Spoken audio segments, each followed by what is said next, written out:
In today's video, I'm going to teach you how to sort in Smartsheet.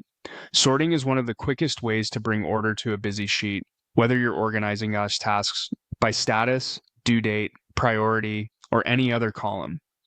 We'll walk through getting to your sheet and applying a clean sort so you can find what you need fast. Begin on the home page of Smartsheet. From here, you can start fresh by creating a new project if you don't already have a sheet to work with. That gives you a simple place to practice without affecting existing data. If you already have a sheet, feel free to use that instead. On the home screen, you'll notice a suggested area that highlights recent or relevant items. This is a helpful shortcut when you're returning to something you opened earlier.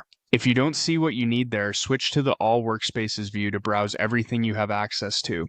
Pick the workspace you want to work in, then open the sheet you plan to sort. Once your sheet is open in grid view, choose the column that will drive your order. For example, if you want alphabetical order, pick a text column like task name. For chronological order, pick a date column. Right-click the column header to open its menu. From there, hover over Sort Rows to preview your options. You'll see two choices: Sort A to Z and Sort Z to A. A to Z sorts in ascending order.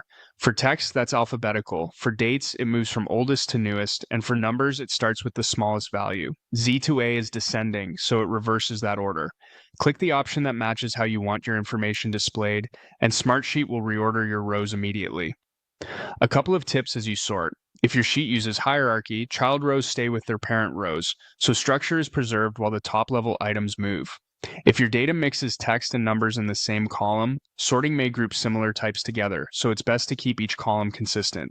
And if the result isn't what you expected, you can quickly undo to return to your previous layout and try a different column or direction.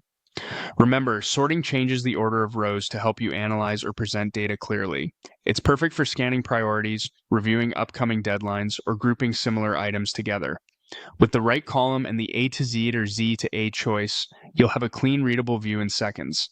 That's it. Go to your sheet, right-click the column, hover over Sort Rows, and choose the order that makes your work easier to manage.